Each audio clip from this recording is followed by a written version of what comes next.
Hello, everyone. We're working through statistical methods for rates and proportions, Chapter 8, Randomized Control Studies, Section 8.1, the simple comparative trial. All right, we're going to discuss the data that's presented in Table 8.1 that came from a trial where treatment was applied to a sample of 80 randomly selected patients in Group 1. And the remaining 70 were in treatment 2, giving us 150 patients total in our trial. All right, so we're going to initialize the sample sizes in 1 and in 2 and define the overall sample size to be the total. And from the table, we're also going to set the proportions for P1 and P2 at 60% and 80%. From there, we can obtain P bar, which is the average of the two. So here we're looking at the total successes out of the total number of patients. So we get P bar. And Q bar is just 1 minus P bar.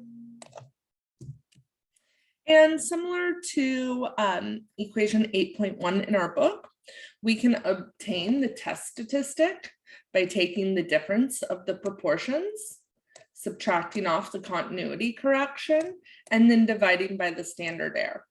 So the traditional way of getting our test statistic, we get a value of 2.47. And from there, we can obtain the p-value of a two-sided test, which we're going to look at our test statistic. And we're going to get the area above the absolute value of that test statistic and then multiply by 2. If you wanted the one-sided p-value, you would just leave off that times 2 and just get the area more extreme than your test statistic. So if you're doing a greater than test, you would take out this times 2. If you're doing a difference test, then you need both the tails being more extreme. You get a p-value of 0.0134.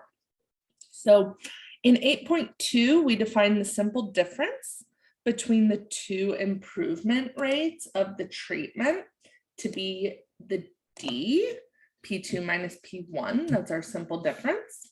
Okay, and if we wanted to see the value of D, we could just put that in, right? So we get a 20% difference, right? And that implies that among every 100 patients given the first treatment, an additional 20 would have been expected to improve had they been given the second treatment. All right, we can calculate the standard error of D, the estimated standard error, that's in 8.5. And remember, from here, we get, let me rephrase, the equation is in 8.3, and using our values, we get what's in 8.5, that's 0.07. All right.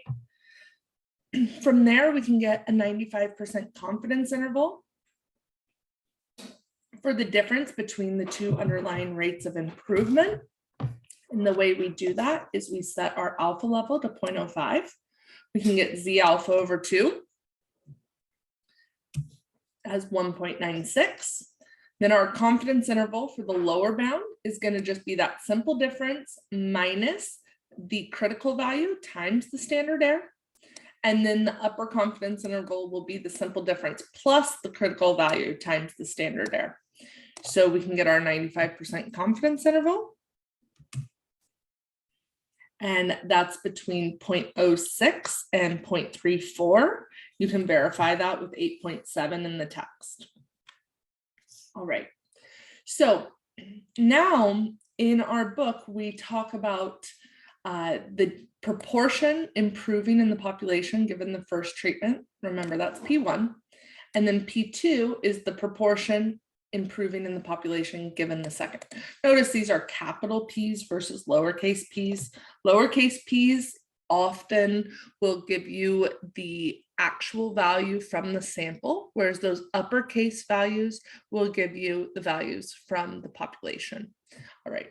So we use our sample values to estimate our population values. All right, in 8.9, we get the value of F, which gives you Shep's relative difference It's the difference between the proportions divided by 1 minus the proportion from population 1. Okay, so we can get F. Notice in the code, all of these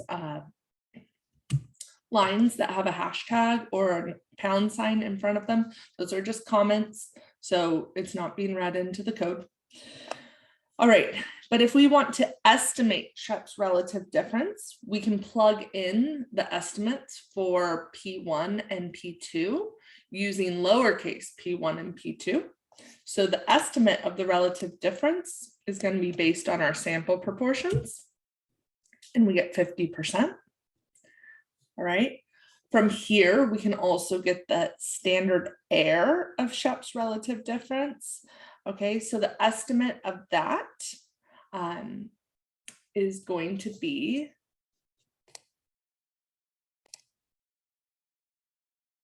so the standard error of Shep's relative difference given in 8.11 is going to be given by this quantity, right? So we're going to take 1 over Q1 times the square root of our P2 times Q2 over N2 plus 1 minus our Shep's relative estimate of the relative difference times P1 times Q1 over N1.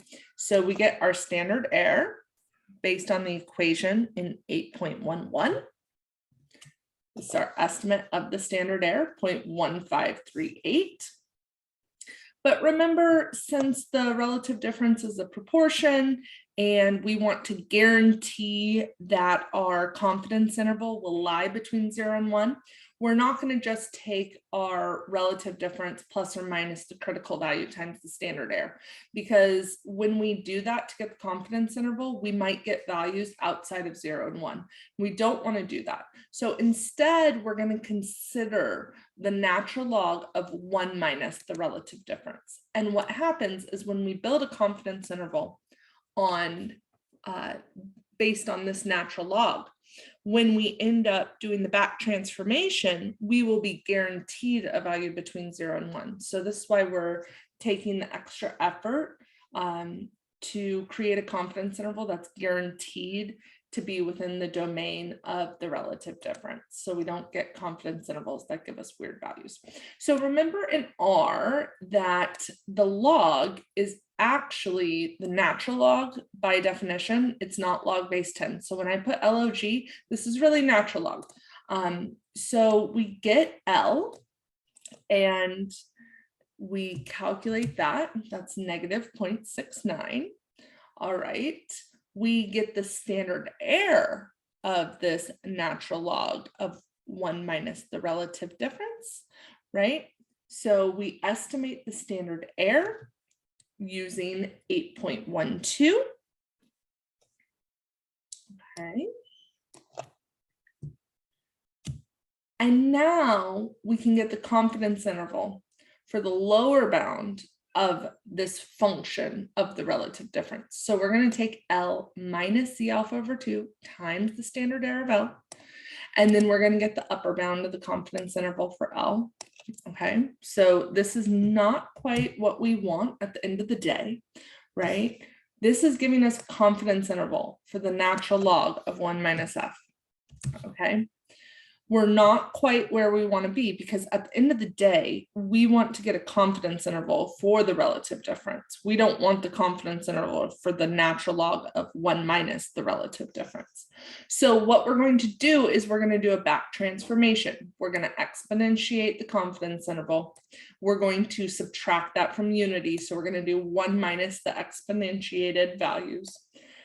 And then just to make sure it's in the right order, I use these square brackets to pull off the second piece and the first piece so that it looks nicely when we're done. So by doing this back transformation, we now have a 95% confidence interval for the relative difference rather than taking it just directly from our estimate plus or minus the critical value times our standard error. We first did this log transformation, and then once we got the values, we are back transforming to get back to the confidence interval for the relative difference. So what do we end up getting? We get 0.14 up to 0.71, and that is given in equation 8.16 in the book. All right, so overall, we now have an estimate for the improvement rate of the first treatment over the second, and we have a confidence interval, which is giving us that interval estimate. So I hope you learned something in this video, and that I will see you in our next. Have a good day.